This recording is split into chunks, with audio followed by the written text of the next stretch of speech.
Hello everyone and welcome to Frostpunk 2.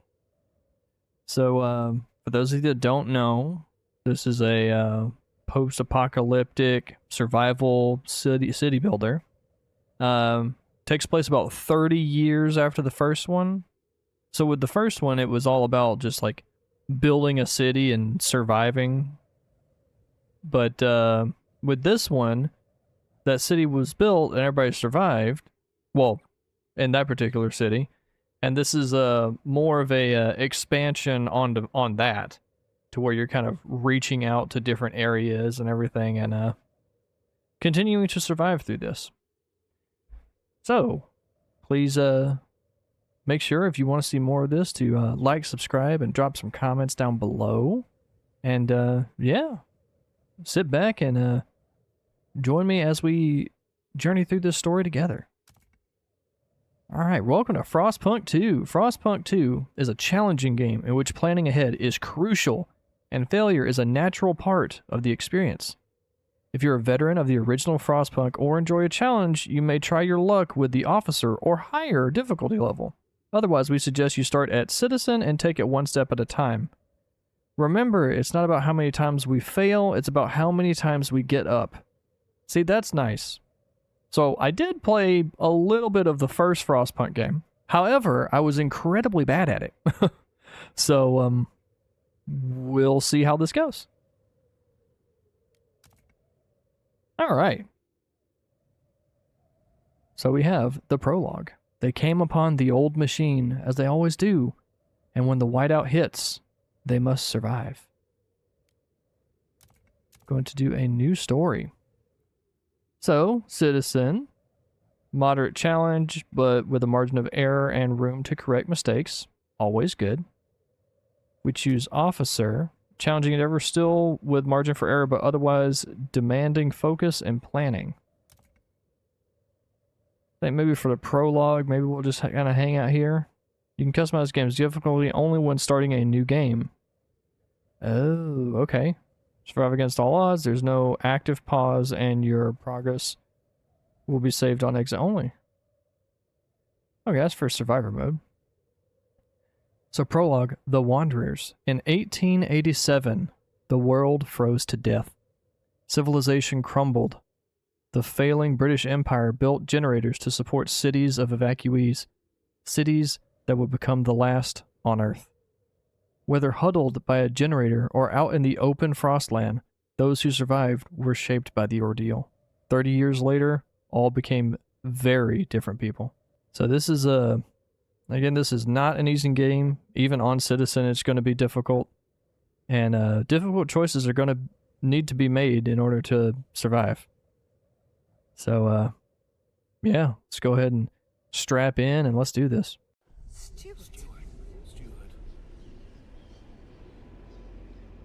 All right. Captain. Can you hear us? Captain! Captain! Do you hear us? A generation ago, we fled the crumbling British Empire as the world froze around us.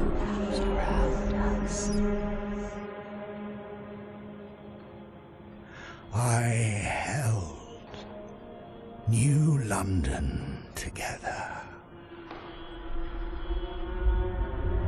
United, we survived 30 years of whiteouts.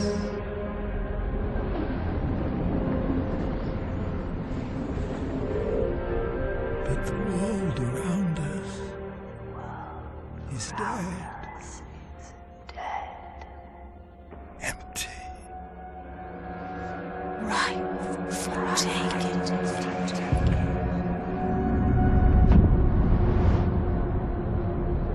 The city glows.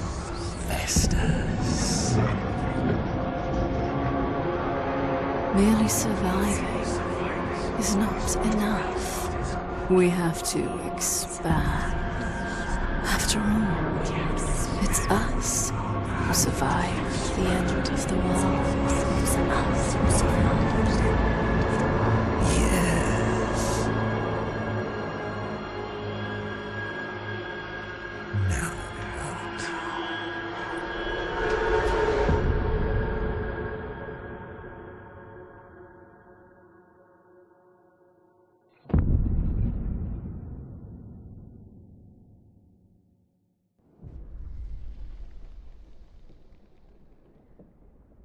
Well, now what indeed? The Wanderer's Prologue. We've been roaming the frozen desert for years. Many of us do not remember a world before the Great Frost.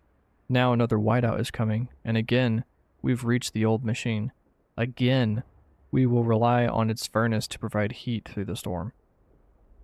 In the past, we always made sure there were enough supplies for the next whiteout, but our numbers have grown through the years. Providing for everyone is getting harder and harder. We must survive.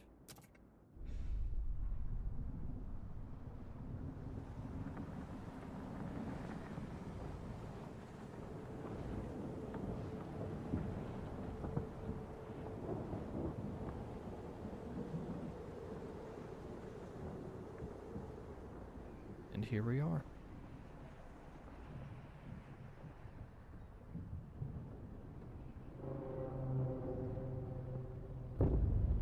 Prologue, The Wanderers.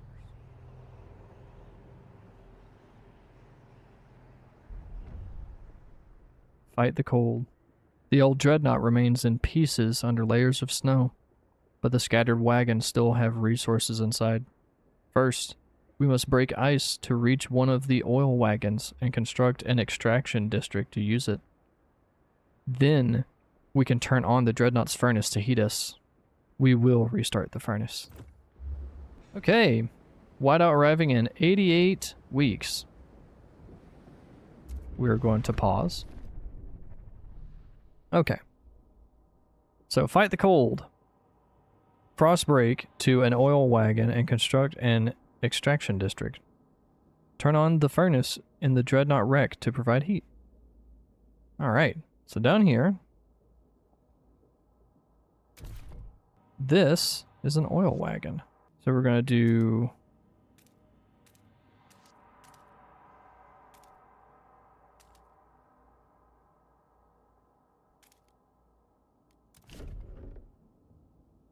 excellent.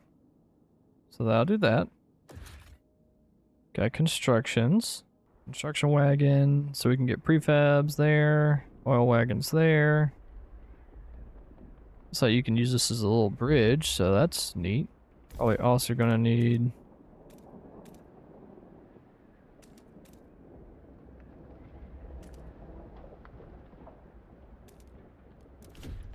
there we go. Speed that up a little bit. Awesome, we got that.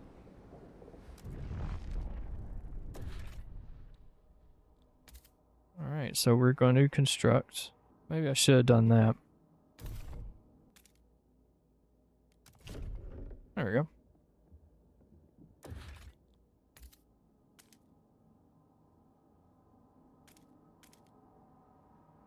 Perfect. So that'll be our extraction district. We'll be frost breaking this. That's also frost breaking. So we're gonna speed this up. Okay, frost breaking's done. Alright, so we're gonna start doing some housing. So this will be, and there we go. That'll get us the plus 20 heat. So that'll get us done there. So we don't have enough shelter, we don't have enough food, and we don't have any materials. Great. Excellent. At 540 prefabs and 110 scrap. So it is going. We could do a food district now. Do one there. So that will be good.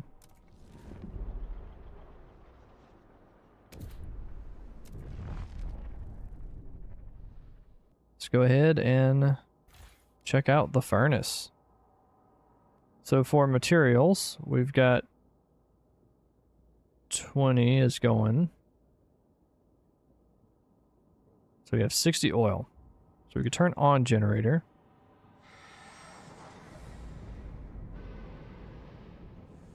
All right. Provide basic infrastructure. The furnace is on. We have enough oil to cover current needs, but the cold will still affect our people until they have proper shelter. Housing will best protect us from the cold if built in close proximity to other housing or the furnace itself. However, we'll need prefabricated parts for construction. We brought some with us. The rest we need to extract from the wagon wreckages. I see. Well, don't you worry. We're working on that. So here...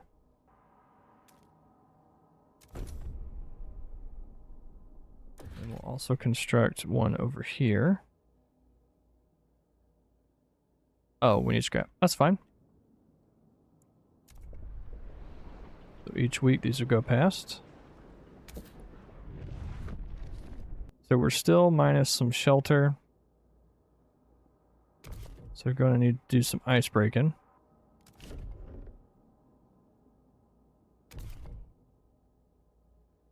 Yeah, we're running out of scrap. Well, let's check this stuff out. Okay, this is going. That is good. We need to ice break to more stuff. Seal colony, nice.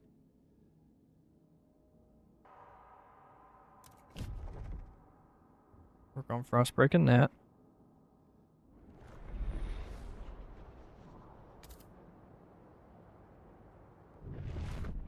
Okay. So we did that. We have some stuff. What's going on here? Oil. As the thick black liquid oozes through the pipes, our people rejoice. The carcass of this old machine is a testament to the hardships that made us, but more importantly, it's our haven in the storm. It has allowed us to weather many whiteouts, and will do so again. We have oil. We can turn on the furnace. Oh yeah, I've already done that. See, we're good. I just need to, you know, actually look at the stuff. Alright. Housing districts. Oh, nice.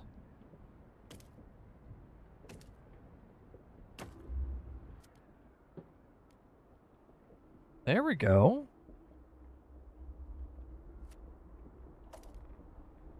Yep. Yeah, see, because we got the +3 on this one too, and the +3 on this one. Excellent. Excellent. See, we're figuring stuff out.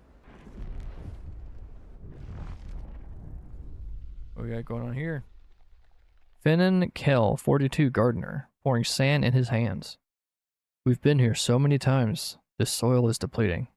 A couple more and there will be no point erecting the hothouses. There will be nothing to grow food on. And the yield is so low. Either we pull emergency shifts or tighten our belts. Otherwise, there might not be enough for everyone. We might not be able to fill food stockpiles without exceptional measures. Consider asking the wanderers to tighten belts or instill emergency shifts in food districts. Alright. Oh, working on it. Taking injured. There we go. Gain access to food. We have established some heating and shelter for our people. We must now turn our attention to the incoming whiteout. First, we must frost break to small patches of fertile soil suitable for growing food. Then we must store it in an easily accessible depots. Must move quickly so no one starves. Prepare for the whiteout. We secured our immediate survival. Now we have to stockpile as much food as we can before the whiteout forces us to take shelter. To do that, we need to produce more food than our demand. Alright, we must be ready.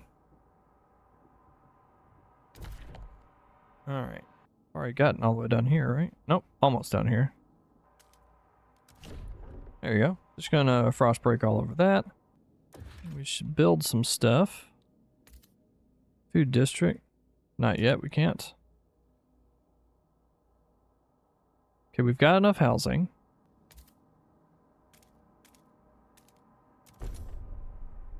That'll be for an extraction, and we want to get this one done too. We're working on it. Still -8. Let's do emergency shifts. It's decreased trust, but it's not like terrible. Because we need more food.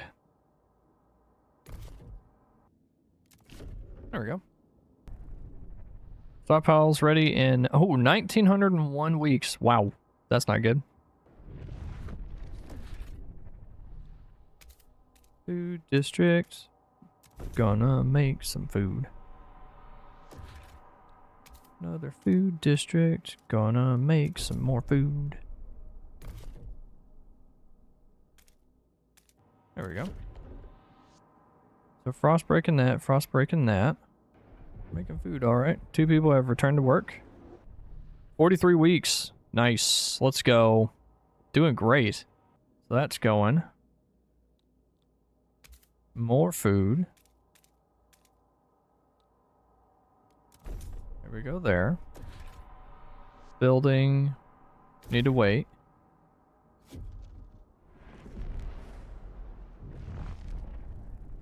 Okay, wait again. Nope, still need more. I think we can get an extraction right here. There we go. Ooh, hello. A mysterious symbol, the captain's legacy. One of our frostbreaking crew uncovered the frozen remains of a man in a tattered uniform. His shoulder patch reads New London Scouts 3rd Platoon, and he bears an obscure insignia. Some of our elders claim it belongs to a military organization, while others argue it has a religious significance. Maybe you've heard of this New London before and can settle their dates. Symbols.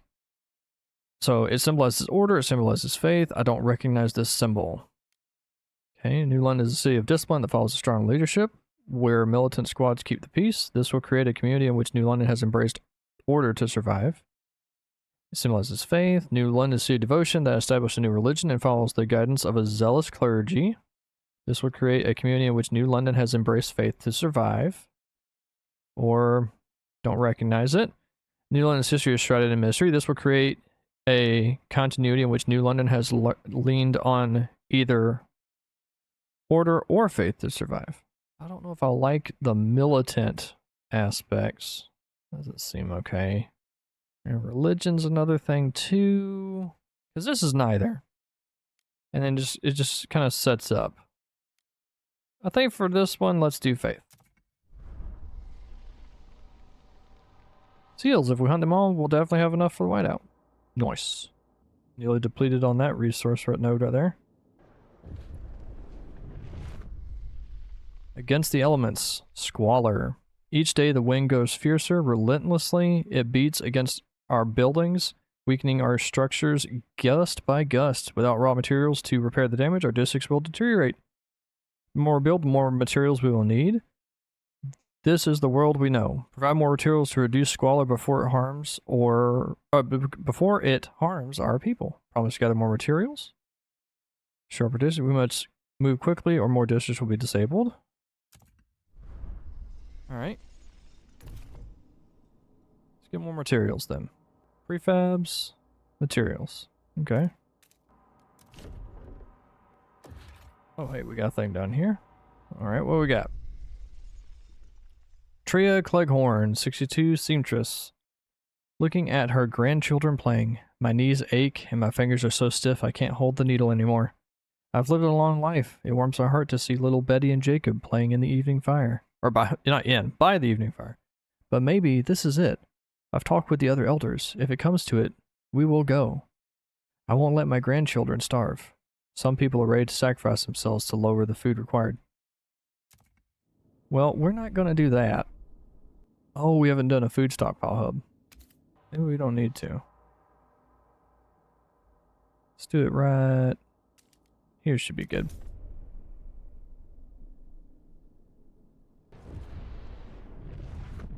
What we got here? Food depots. Our stores are almost full of food, but we need more for the whiteout. We need to secure depots that can handle our rations during the months of the whiteout. Build food stockpile hubs to increase the stockpile capacity of food. Don't worry. We're gonna get that pretty soon. Already working on it.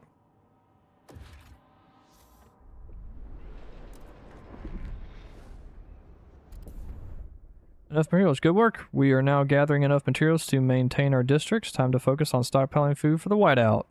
Nice. Which we are.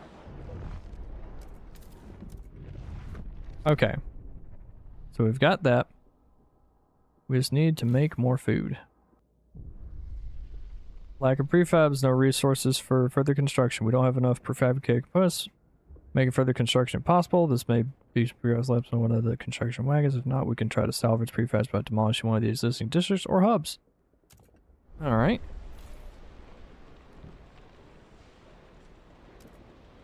Yep, we will demolish this one.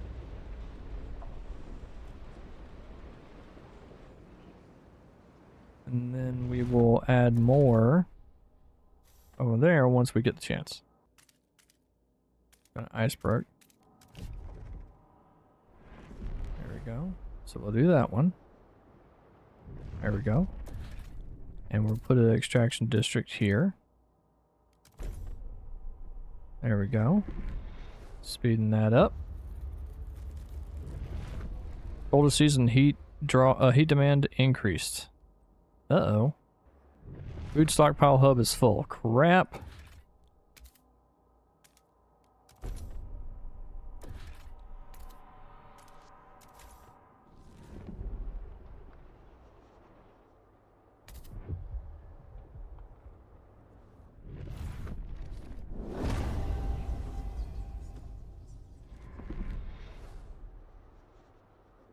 Alright, just running out of resources there. That's not great. Okay.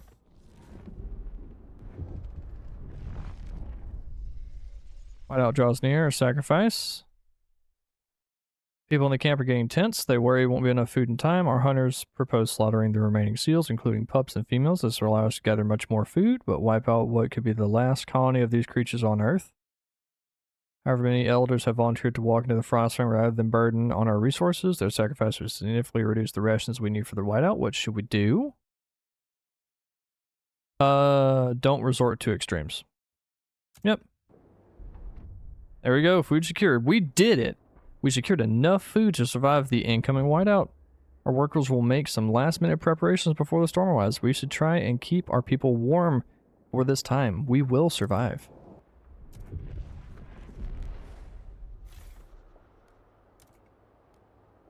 Deconstruct this one.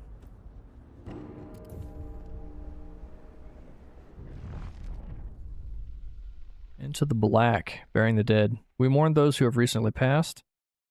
As is our custom, we take them to the oil pits. We gently lower their bodies into the thick blackness. The fuel that keeps us warm in life likewise preserve us in death. But death also erodes trust in our leaders. Without trust, there is no future. Trust and relations fall every time someone dies. Well, that's not good. Did someone die because it was too cold?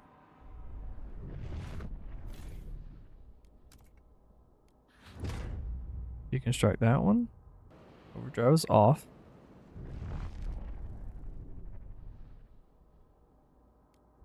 That's why it caused casualties. Whoops.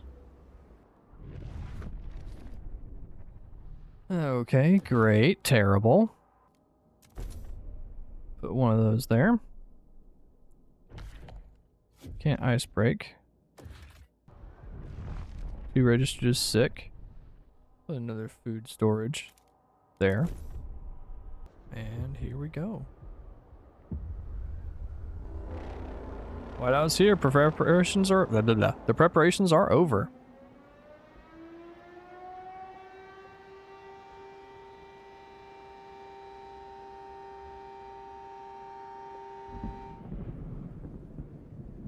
And there we go.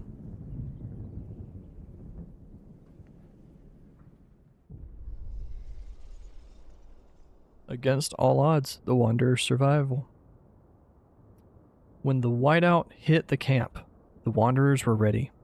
Everyone was thankful we acted fast and gathered enough food in time. The miracle of the seal colony strengthened our hope that our journey will lead to a promised land. Our elders added this story to our great tales, alongside warnings about a sinful city that still pumps smoke into the sky. We survived.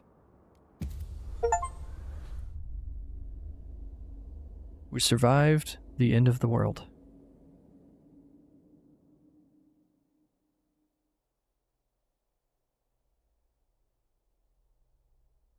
Now what?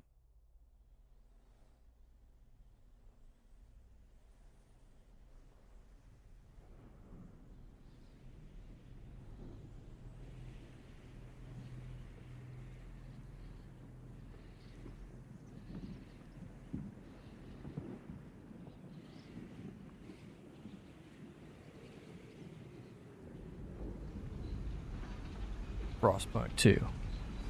Title drop. So this looks like New London. The old captain is dead. New London is weak.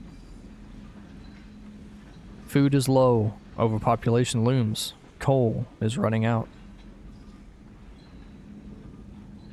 People yearn for a future worth dreaming of. But is it the same future for all? Keep the city together.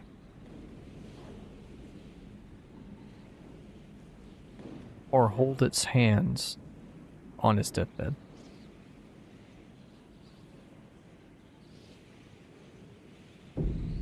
Chapter 1. Scraping the Barrel. Coal is running out. The captain is dead.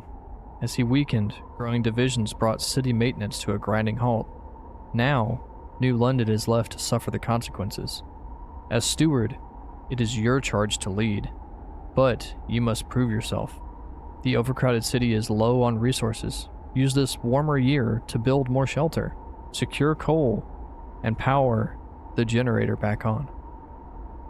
Let's get to work. All right. Well, that was a good prologue. We made it through it successfully. With about at least 8 weeks to spare at that point towards the end. That was impressive. So, if you want to see more, be sure to like, subscribe, and drop some comments down below so we can continue this on. And hopefully, survive the whiteouts. Thank you for watching, and bye, everybody.